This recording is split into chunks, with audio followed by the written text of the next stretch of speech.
we're entitled to our goddamn opinions. Shut the fuck up. We got to be careful how we approach this next subject because Jake Paul was competing Saturday night and he got another victory.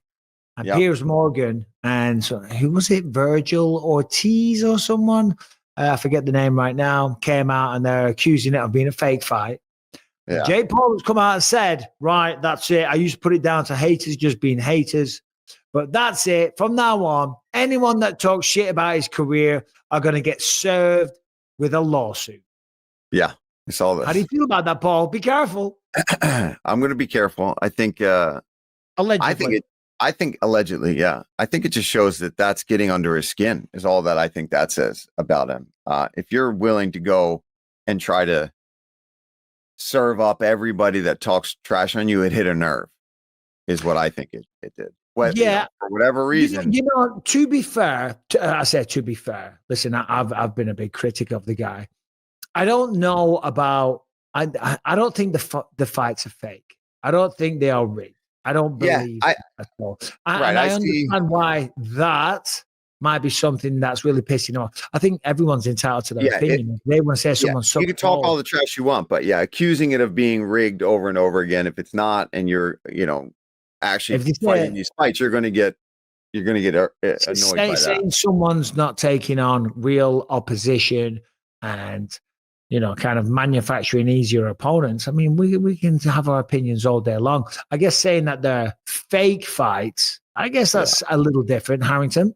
Well, someone made a pretty good point on Reddit and said, this would be a great use case. Because if Jake did end up suing someone, all the court filing would just mean he would have to disclose all his papers. So all his contracts would come out. And if there is any of those contracts where it's clearly stated, hey, if you win, you get X, but if you, fight the entire 12 rounds to a decision, you get Y. That could certainly, skew someone to believe that, you're disincentivizing your opponents to get a knockout on you. But we won't know that until we see the contracts. We won't know that until we get to discovery if he does sue someone.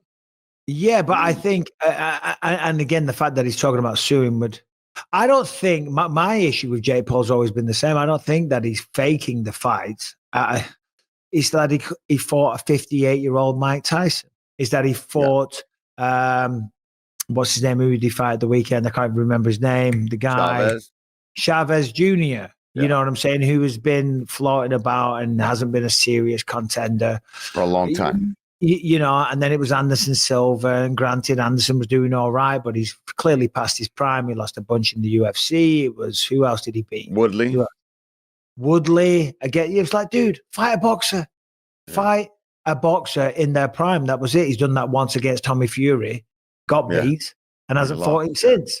That's always been my issue. Fight someone real, because apparently now he's ranked number 14 in the rankings. Fight someone else in the rankings, because now you've got what you wanted. You're a ranked boxer. Going out and threatening to sue people. It's just a bit ridiculous. Yeah, that's what I mean. That's what I'm saying. It's hitting a nerve with him. And I'm not saying it's rigged fights either. I'm just saying he's getting so upset for people even criticizing what he's doing that to me, that means he knows that, I am fighting guys that aren't, all anybody is asking you to do is fight an actual legit top contender in your division. And it's just not who he's fighting. So I don't want to get sued. We don't want to get sued. Because that's the thing as well. The way it's, as someone that has been sued multiple times, and I think that's what ChatGPT was referring to, and as scandalous as they were, and then one of them in the end, after many years, got thrown out. After I spent a lot of my career earnings, it cost me a fortune. We had 3 trials, and in the end, it got thrown out. But the problem is, if somebody serves you with a lawsuit, you have to defend, and it's going to cost you a fortune, and Jake Paul has the money to do that, and he might be going after people. So that's disgusting if he does that. Anyway, just suck it up, have a real fight, and then people will respect you for it. That's all we're saying. And we're entitled to our goddamn opinions. Shut the fuck up. Yeah, there's a difference between an opinion and really, what's the word? Brian, what's the word when you libelous Yeah, all that. Yeah. character assassinations. Yeah. But I will say this, though. I don't know if this is true.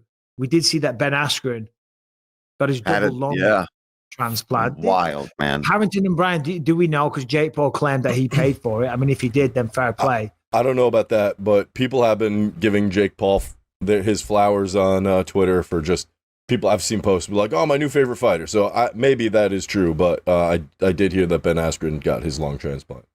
So the report I saw is that Ben Askren did in fact get his lung transplant. The initial fee for the surgery was somewhere in the 1.1 to 1.2 million range. And Jake Paul came out and said, obviously it's been a very busy week for me, so I didn't get a chance to do anything for it yet, but I am planning to make a sizable donation to hey, whether he paid for the whole thing, a sizable donation regardless, that is a tremendous thing. But never mind him. Let's talk about Ben Askren. Double lung transplant. Yeah. I mean, dude, I've had some gnarly surgeries. A double lung, the fact that they can do that is insane. The fact that that's what Ben Askren has had to go through. Jesus Christ. I mean, talk about scary. I mean, how many daughters? I think he's got 2 or 3 daughters as well. I mean, that's just an awful. And then the insurance company denies it. Denies it. I know. It's amazing. It's like, what are we doing here? How do you get denied for something like that when you're literally dying in the hospital because your lungs are failing? I don't understand. How is that just like you? See you later. I saw somewhere, and Brian, jump in. I saw somewhere in the small print something like apparently transplants aren't covered in insurance or something like that. Like devil's avocado, you could make the argument that the health insurance, like they don't think that it's going to work, so they don't want to spend the money to do it. I'm not saying that's right. I'm just saying that's probably how their calculations go.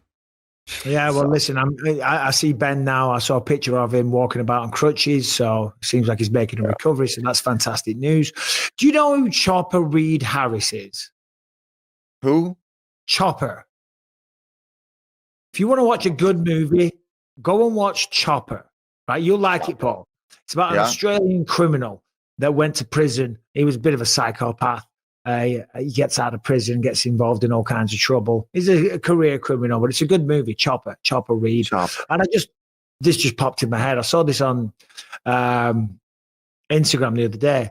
He was offered a liver transplant at 55 years old. And he turned it down because he said, I'm 55. I've lived my life and I abuse my body. There's some 10-year-old kid out there that needs it. I'd rather it went to them.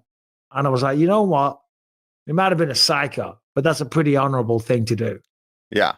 Yeah. Yeah, exactly. Because especially if it's due to your own devices and you know somebody out there who hasn't done that could benefit from it. Yeah. To recognize that. Because I mean, it's easy to just be like, all right, yeah, I want to live. You know what I mean?